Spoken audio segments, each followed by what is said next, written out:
Galera, vamos continuar aqui agora com as questões de prova, para colocar isso em prática. Então, veja bem. Primeira questão. Olha aí, ó, quem apareceu. Olhos de ressaca aí da Capitu, ó. Tinha me lembrado da definição que José Dias dera para eles. Olhos de cigana oblíqua e dissimulada. Eu não sabia o que era oblíqua, mas dissimulada sabia, e queria ver se podiam chamar assim. Capitu deixou-se fitar e examinar. Só me perguntava o que era, se nunca os vira. Eu nada achei de extraordinário. A cor e a doçura eram minhas conhecidas. A demora da contemplação, creio que lhes deu outra ideia do meu intento. Imaginou que era um pretexto para mirá-los mais de perto, com os meus olhos longos, constantes enfiados neles.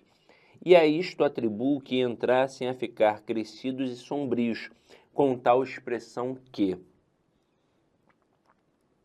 Retórica dos namorados. Dá-me uma comparação exata e poética para dizer o que foram aqueles olhos de Capitu. Não me acode imagem capaz de dizer, sem quebra da dignidade do estilo, o que eles foram e me fizeram. Olhos de ressaca? Vá, de ressaca. É o que me dá a ideia daquela feição nova. Traziam não sei que fluido misterioso e enérgico. Uma força que arrastava para dentro como a vaga que se retira da praia nos dias de ressaca. Para não ser arrastado, agarrei-me às outras partes vizinhas, às orelhas, aos braços, aos cabelos espalhados pelos ombros, mas tão depressa buscava as pupilas. A onda que saía vinha crescendo, cava e escura, ameaçando envolver-me, puxar-me, tragar-me. Machado de Assis, Olhos de Ressaca, em Dom Casmurro. Aí vamos lá. Olha a questão. No texto, o ponto de vista do narrador classifica-se como... Turma, aqui entra uma questão de conhecimento de mundo. Quem narra o Dom Casmurro? O próprio Dom Casmurro. O Bento Santiago é o próprio Dom Casmurro. Então, obviamente, ele participa da história, ele é um narrador personagem. Aí você vai dizer assim para mim, mas Sidoca, eu não li o livro. Eu não li Dom Casmurro. Caramba, como é que eu vou acertar uma questão como essa? Você não leu o livro, mas você sabe o que define um narrador personagem e um narrador observador, não é verdade? Você sabe que o narrador personagem apresenta foco narrativo em primeira pessoa. E que o narrador observador ou onisciente só vão fazer o quê? Terceira pessoa, só vão apresentar a terceira pessoa. E aqui, quando você volta ao texto, por mais que você não saiba que foi o próprio Dom Casmurro que narrou a história, você percebe aqui, ó, que aparece a marca de primeira pessoa, ó. Eu não sabia, eu não achei. Então você com isso percebe que o foco narrativo é primeira pessoa e que é um narrador personagem, portanto gabarito letra A. Continuando, no segundo parágrafo predomina o modo de organização textual. Olha como é interessante, olha como é que ele direcionou.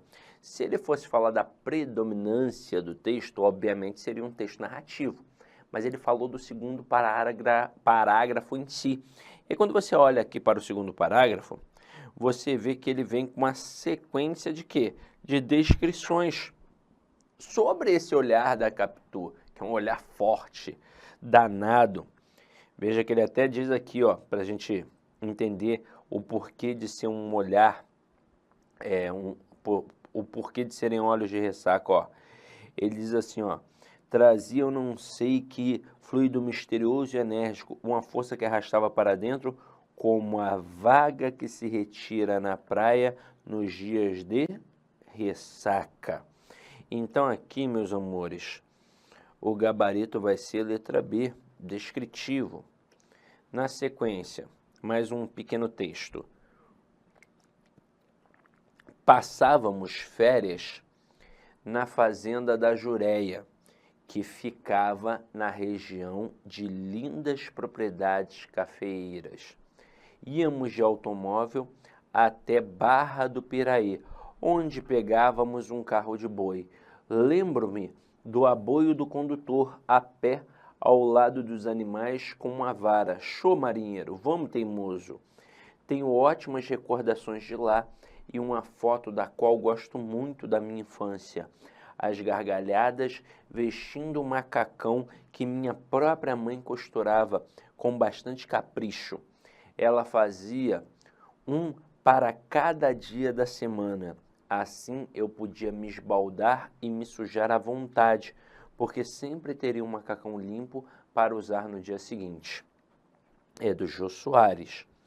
Aí diz assim, ó, o texto é essencialmente descritivo, pois detalha lembranças acerca das viagens de férias que a personagem e sua família faziam com frequência durante sua infância. Então vamos lá. Quase tudo aqui, quase tudo está certo. Quase tudo. Menos a sinalização do tipo de texto. Afinal de contas, aqui ele está contando uma história, ele está narrando o que acontecia com ele na infância dele.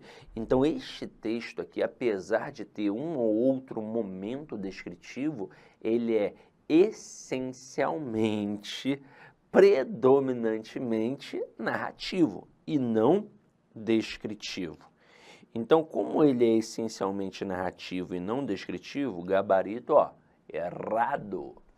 Vamos para a próxima. Mais um textinho. Esse texto é interessante, ó. Olha aqui, ó. É antigo, hein?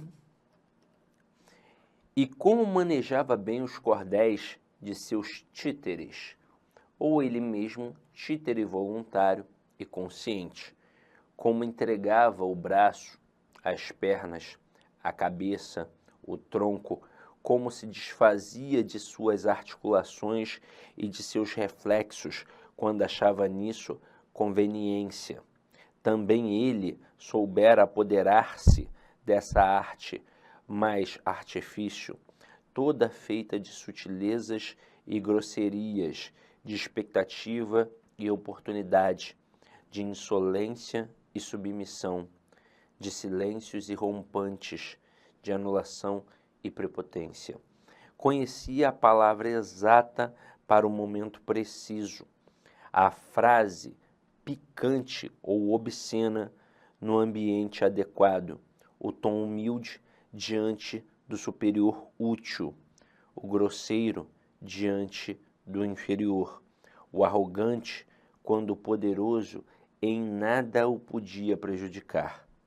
Sabia desfazer situações equívocas e armar intrigas das quais se saía sempre bem, e sabia, por experiência própria, que a tortura se ganha com uma frase, num dado momento, que este momento único, irrecuperável, irreversível, exige um estado de alerta para a sua apropriação. Aí vem o comando da questão. No conto, o autor retrata criticamente a habilidade do personagem no manejo de discursos diferentes segundo a posição do interlocutor na sociedade. A crítica à conduta do personagem está centrada na imagem do títere ou fantoche. Para quem ainda não havia entendido, aqui o comando da questão acaba explicando, né? Um tititeiro é aquele cara que mexe no bonequinho de fantoche, em que o personagem acaba por se transformar, acreditando dominar os jogos de poder na linguagem. Certinho, é isso que ele faz. Ele se moldava a cada situação. Então, gabarito certo. E aqui a nossa última questão desta parte. Leia o trecho abaixo. A ciência mais imperativa e predominante, sobretudo, é a ciência política, pois esta determina quais são as demais ciências que devem ser estudadas na polis. Polis é a cidade, tá? Nessa medida, a ciência política inclui a finalidade das demais, e então essa finalidade deve ser o bem do homem. O gênero textual utilizado pelo autor é texto de opinião. E aí eu te pergunto, aqui tem uma informação, não tem uma informação? Mas isso é o suficiente para caracterizar um texto de opinião? Quando você pensa num texto, como a questão trouxe aqui, um texto de opinião, não pode ser apenas um texto dissertativo. Porque aqui é um texto dissertativo, mas é um texto dissertativo expositivo, informativo. Aqui eu tenho um texto de exposição, de informação e não de opinião. Porque eu não tentei prevalecer a opinião. Aliás, o autor aqui não tentou prevalecer uma opinião. Ele não tentou apresentar um ponto de vista e justificar esse ponto de vista, apresentar argumentos para consolidar este ponto de vista. Isso não aconteceu. Então não é um texto de opinião. Seria um texto de opinião se fosse uma dissertação argumentativa. Então aqui, ó, gabarito errado. Veja aqui na sequenciazinha os gabaritos. E agora a gente entra na seara da interpretação. Só que é o seguinte, galera. Quando a gente entra na seara da interpretação, muita conversa tem que rolar para entender o todo da coisa. Porque, geralmente, quando você vai fazer uma aula voltada para análise textual, geralmente, tá? Estou falando sempre, óbvio.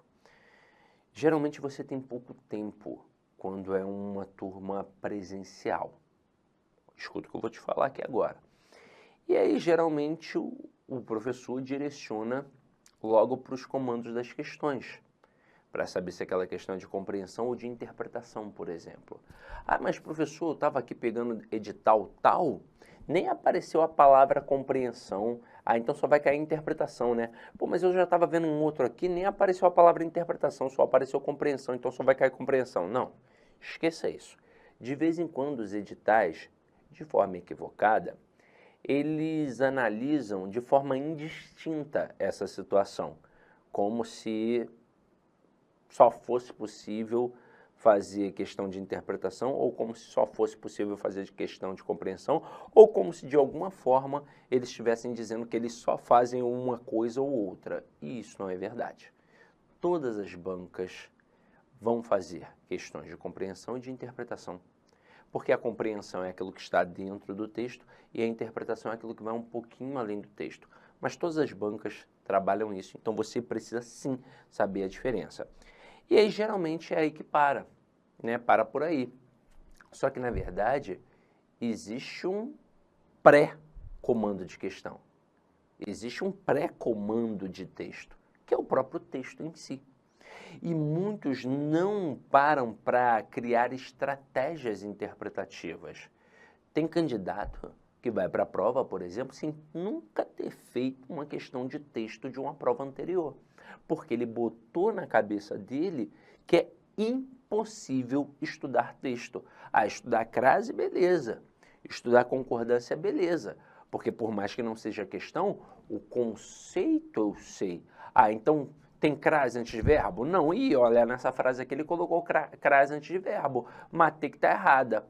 Aí o cara pensa assim, mas como é que eu vou estudar? E tá certo até aí. Agora, como é que eu vou estudar texto se em cada prova é um texto diferente? Como é que eu vou fazer uma questão de texto? Não tem como. Só que tem sim. Você, na verdade, precisa criar estratégias para fazer uma boa leitura. E a primeira coisa que eu tenho que te falar aqui agora é que você deve sim pegar as provas anteriores. Porque quando você pega essas provas anteriores, você já entra no universo da leitura, você já começa a apurar a sua leitura. Ao invés de ficar, sei lá, um tempão lendo um texto, você vai começar a otimizar isso. Quanto mais você lê, mais rápido, mais acelerado, mais atencioso você fica. E um segundo momento, você começa a absorver cultura. Porque os textos que aparecem nas provas, de forma geral, tá? Eles são bem selecionados. Então, eles trazem sempre algum assunto muito enriquecedor. E interpretação é isso. Quanto mais conhecimento, quanto mais cultura você tem, maior é sim a sua capacidade interpretativa. Então vamos criar aqui algumas estratégias. Então a primeira... Olá, meus amigos, minhas amigas. Inicialmente eu peço licença a vocês, mas eu quero fazer um convite espetacular. Quer ser aprovado no concurso do TJ Pará? Então você para tudo que você está fazendo e preste atenção naquilo que eu vou dizer para vocês. Atenção. Para você ficar competitivo, para realmente disputar vagas nesse concurso, que vai ser um concurso muito disputado, muito concorrido, a prova realizar-se-á no dia 31 de agosto, ou seja, temos pouco tempo, você tem que ter uma estratégia de estudos. Você tem que ter uma estratégia. Você tem que ter uma estratégia, com base na estratégia, você tem que ter um plano de estudos, com base no plano, você tem que ter ferramentas para poder estudar e dar sustentabilidade à sua estratégia. Se você não tiver isso, você vai se perder no conteúdo infinito, você vai estudar, você não vai ter um balanceamento dos seus estudos, vai ter disciplina que você estará muito bem e outras disciplinas que você, quiçá, nem terá visto. Então você tem que ter metodologia. Eu quero aqui fazer um convite para você, um convite muito especial. Assista esse vídeo até o final, da nossa metodologia otimizada, que é a liderança acelerada competitiva. Professor Lac, eu montei uma metodologia específica, um plano específico para o concurso do TJ Pará. Se você assistir esse vídeo até o final, eu tenho certeza que isso vai te inspirar a estudar. Então ela chama Metodologia Acelerada Competitiva. Você vai ter 47 metas diárias. No total, ela é 100% baseada, né, a primeira premissa, ela é baseada na resolução de questões da banca do CESP. São 2.448 questões, metas de 50 questões por dia. 50 questões por dia. Cara, você vai fazer o loop, você vai chegar lá no dia da prova, cara, você vai nem acreditar. E essa metodologia nós temos focada para 4 cursos. Conhecimentos gerais para todos os cargos, ok? Aí nós temos uma focada para oficial, outra focada para direito e, finalmente, para pedagogia. Beleza? Vambora, né? Vambora. Começa quando, professor? Começa agora, né? Dia 14 aí, as metas aí, né? O pernilongozinho aqui. Ah, por quem que é a LAC? Cara, a LAC está 15 anos no mercado. Nós somos aqui do Mato Grosso, estamos expandindo aí nossas ações para o estado do Pará, graças a Deus. No concurso do TJ Pará, que foi a banca da FGV. A banca da FGV, na minha opinião, era mais complicada que a banca do Sebrasp. Nós tivemos 9.289 aprovados no concurso todo e 2.478 da LAC, inclusive o professor LAC estava aqui entre esses aprovados aqui, graças a Deus, né? Graças a Deus. Então você tem que ter uma metodologia. Então vamos lá. Primeira premissa, cara. Você tem mais ou menos 60 dias de estudos. Você tem que ter uma estratégia. Qual que é a sua estratégia? Como é que você vai encarar esse concurso? Você vai fazer cursinho, cara? Tudo bem, beleza, né? Cursinho é uma ferramenta, mas ele não te dá a estratégia. Ele não te dá a competitividade, né? E é muito lento essa aprendizagem. Então você tem que otimizar os seus estudos. Você tem que ter uma estratégia, você tem que saber qual que é a sua meta, a nota de corte, as ferramentas, ter um plano, vai estudar toda a disciplina. Primeira coisa, você tem que conhecer a prova. A prova são 120 itens e nós aqui da LAC eu quero te ajudar exatamente nesses 120 itens. 50 itens de conhecimentos gerais e 50, 70 itens de conhecimentos específicos. Esse projeto aqui, tá, é um projeto específico para o cargo de oficial de justiça avaliador. Mas aqui dá para você ter uma noção. São 4 estratégias. Primeira estratégia, uma estratégia focada na disciplina, na área de conhecimentos, conhecimentos gerais. Então, qual que é a estratégia aqui? Eu vou elaborar para você, está em produção, 47 metas de estudos, são 9 ciclos de estudos. A cada 5 dias de estudo, a gente muda o perfil de conteúdo das questões. E o último perfil, que é o 9º perfil, vai ser um perfil de revisão, que são 7 dias. Durante esses 47 metas, você vai resolver 1.010 questões da banca do CESP, provavelmente. Eu digo provavelmente porque tem questões que nós vamos ter que produzir, porque não tem no banco de dados. Padrão Sebrasp, 20 por dia, durante 47 dias, ou seja, 47 metas de estudos, né? E aí nós temos aqui conhecimentos gerais, 50 questões na prova. Deixa eu ver aqui, ó. Então, língua portuguesa que serão 10, ó, 10 de ética, 10 de administração pública, 10 de legislação e 10 de informática, né? Tudo você quer. Cara, dá para você fazer 2 vezes essa quantidade de questões. Você faz um loop. Cara, dessas 1.010 questões, cara, olhando no seu olho, a probabilidade de pelo menos 40 das 50 questões você ter visto no nossa metodologia é muito grande, cara. Então, nós temos uma planilha, todos os dias você vai receber no seu WhatsApp a meta do dia de questões, você tem as aulas de suporte, você tem tudo, cara, né? E a meta, claro, é uma meta específica aqui, que é a meta de oficial, né? A meta de oficial. Aí, como é conhecimento específico, são mais questões, você vai fazer 30 questões, então 50 questões todos os dias, sim. Vamos organizar por conteúdo, por assunto. É algo fantástico, algo que eu tenho certeza que vai te ajudar. Então, você tem a estratégia onde conhecimentos gerais, conhecimentos específicos, aqui no caso aqui, a gente vai oferecer o específico para o cargo de oficial de justiça, para o cargo de direito e para o cargo de pedagogia, onde nós temos bastante know-how nesse conteúdo, né? 30 por dia, 47 meses. A terceira estratégia é a estratégia de revisão geral, que é aquele sprint, aquela motivação. Aqui tem um número, tá um errozinho de digitação, mas aqui é 64, porque é 30 mais 34, né? Então, a partir do dia 23/8, né, são 7 metas, último ciclo, ciclo de revisão. Aqui é uma metodologia muito pensada. Cara, você vai resolver 64 questões padrão da banca do CESP todos os dias. Meu, papo sério. A possibilidade de aprovação é muito grande. Você vai conhecer o perfil da banca. 90% das questões de concurso, elas se repetem. Menos de 10% são questões inéditas. Menos de 10% são questões inéditas. Cara, ninguém faz isso, cara. Ninguém faz isso. Aqui você vai ter um plano, isso aqui vai te motivar, você vai acordar o dia, você vai ter sua meta. Então, essa aqui é a estratégia número 3. E a quarta estratégia, né?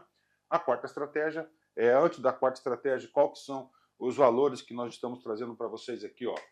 Utilizamos todas as questões possíveis da banca do Sebrasp, da banca do CESP. Por quê, professor? Porque tem questões inéditas que a gente vai ter que fazer. As questões foram estratificadas por assunto. Utilizamos a metodologia reversa, ou seja, a gente apresenta para você já o problema, né? Aí você vai ter que, vou te provocar a todo momento você explorar seu conhecimento de mundo que você tem sobre aquele assunto e fazer você marcar. O que acontece? Cada questão vai ter o quê? Vai ter um gabarito. Quase todas as questões têm um comentário. Esse comentário é importante. Você lê o comentário, o conhecimento necessário e suficiente que você tinha que ter tido. Para quê? Para fazer aquela questão. Então, o conhecimento ele é acumulativo.